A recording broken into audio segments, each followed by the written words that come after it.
घर की बेटी दाल बराबर। आन्या डांस करने में उस्ताद। एक स्टेप जो वो देख लेती तो हूबहू उसे उतार देती।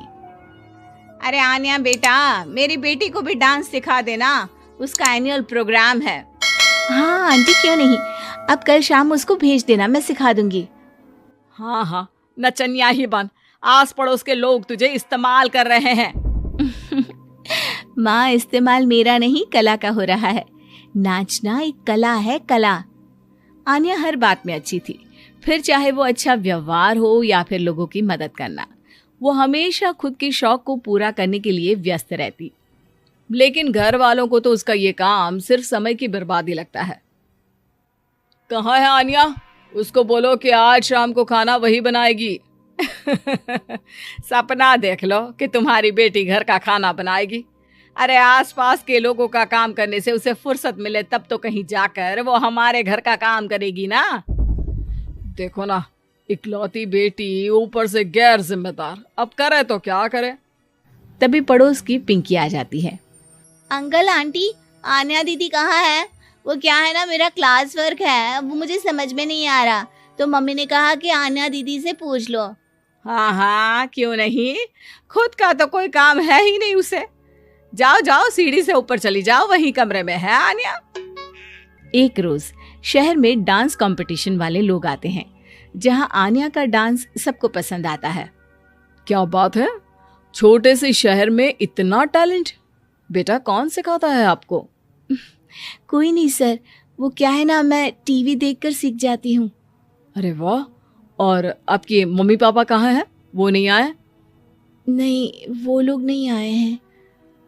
आन्या कंपटीशन जीत जाती है और घर में टीवी वाले आन्या का इंटरव्यू लेने आते हैं। अरे क्या है, कहाँ घुसे जा रहे हो, क्या हो गया? आप आन्या की माँ है ना? वो क्या है ना, आपकी बेटी ने डांस का कंपटीशन जीता है, हमारे शहर के लिए ये गर्व की बात है, तो हम लोग उनका इंटरव्यू लेने आए हैं। ओहो, बड़ा तीर मारा हो जैसे। अरे उसे आता ही क्या है डांस के सिवा, कुछ और करती तो शायद गर्व होता। तभी वहां आन्या आ जाती है और पत्रकारों को इंटरव्यू देती है। उसी रोज पिता के ऑफिस में। देखो तो आजकल के बच्चे कितने स्मार्ट हैं, धन्य है ऐसे बच्चों के माता पिता को। और किस्मत वाले होते हैं ऐसे माता पिता, वरना मेरी बेटी तो किसी काम की नहीं, सारा दिन बस नाच गाने में ही दिमाग लगाती रहती है। अरे वो बच्ची हमारे शहर की ही है, कितना नाम कमा रही है डांस में, हम तो उसकी बात कर रहे हैं। अच्छा, कोई डांस में भी नाम कमा सकता है? अरे दे देना भाई पेपर की कटिंग, दिखाऊंगा आन्या को भी मैं। क्या नाम बताया? आन्या? यही तो नाम है मेरी बेटी का, आन्या शर्मा। बड़े उम्मीद से रखा था कि कुछ अच्छा नाम कमाएगी, लेकिन नहीं, आजकल के बच्चों को माँ पापा की इमोशन की कदर है क्या? अरे ये देखिए, इस बच्ची का नाम भी आन्या शर्मा ही है, जो पूरे शहर का नाम रोशन कर रही है। पिता अखबार देखते हैं तो सामने बेटी की ही फोटो रहती है, लेकिन ये क्या, जिस फोटो को देखकर हर कोई गर्व कर रहा था, पिता को उस पे कुछ भी खास दिखाई नहीं देता। हमारी ही औलाद है ये, पता नहीं कब कहाँ जाकर नाम लिखवाती है, मुझे तो पता भी नहीं है।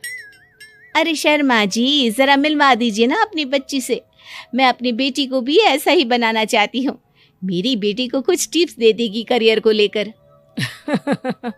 अच्छा, ये दिन आ गया आपकी बेटी के, ले आइए कभी भी, लेकिन बाद में अफसोस ना करिएगा। सभी को आन्या के पिता की बात पर हैरानी होती है कि इतनी टैलेंटेड लड़की के माता पिता आखिर उससे चाहते क्या है।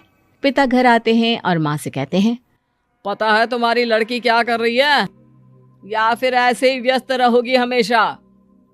अरे पता है मुझे, पर आपको कैसे पता चला? अरे कुछ पत्रकार आए थे, पता नहीं कहाँ कौन सा कंपटीशन जीत कर आई है। नजर रखा करो उस पर। तभी वहां पड़ोसन आ जाती है, जो पति पत्नी दोनों ही डॉक्टर होते हैं। नमस्ते भाभी, बधाई हो आपको आन्या की कामयाबी की। भाई भगवान बेटी दे तो ऐसी, कहाँ है वो? सच में आपको ऐसा लगता है कि भगवान ऐसी बेटी दे? तो ले जाइए ना अपने साथ, रखिए 2-4 दिन, खुद ही पता चल जाएगा। और नहीं तो क्या, सारा दिन करती क्या है, कहाँ रहती है, हमें तो कुछ पता नहीं होता। ना बताती है ना पूछती है। खैर देखिए, वो वक्त अब गया जब माता पिता बनकर बच्चों की परवरिश की जाती थी। अब तो बच्चों को साथ बिठाकर बात करना जरूरी है। वो क्या कहते हैं, बच्चे के दोस्त बने। तो क्या आप दोनों अपनी बेटी के दोस्त हैं? हाँ, बस अब यही बाकी रह गया था। खैर बताइए, क्या काम है आपको? वो क्या है ना, मैं और मेरे पति दोनों को ही इमरजेंसी कॉल आ गई है अस्पताल से। मेरी बेटी आन्या की अच्छी दोस्त है, तो मैं क्या उसे आन्या के पास छोड़ दूं अगर वो फ्री है तो? माँ कुछ बोलती उतने में ही आन्या आ जाती है। वाह आंटी, क्यों नहीं, मैं फ्री ही हूँ। आप निश्चिंत रहिए, मैं उसका पूरा ख्याल रखूंगी। थैंक्स बेटा। वो अपनी बेटी उनके घर छोड़ जाती है, जो आन्या की उम्र की ही होती है। ये क्या मजाक है आन्या? हम लोगों को सोना भी होता है और हर घर का अपना कायदा होता है। मुझे बिल्कुल पसंद नहीं है कि तुम किसी को भी घर में घुसा लो। धीरे बोलिए पापा, कैसी बात कर रहे हैं? अंकल आंटी डॉक्टर है, पता है ना डॉक्टर का फर्ज क्या होता है। अगर वो किसी की जिंदगी बचा रहे हैं तो क्या हमारा फर्ज नहीं बनता कि हम भी उनकी किसी न किसी तरह से मदद करें?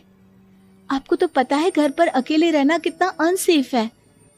हाँ, तो दुनिया को सेफ करने का जिम्मा तू नहीं ले रखा है? अरे बहुत महंगे अस्पताल के डॉक्टर हैं वो लोग, खूब पैसा मिलता होगा, लेकिन ये नहीं कि मेड रख ले।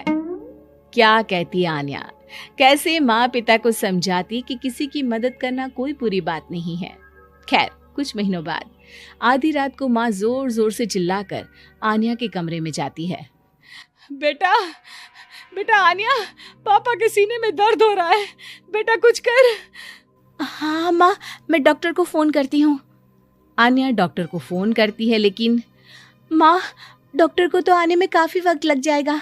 मैं पिंकी के पापा को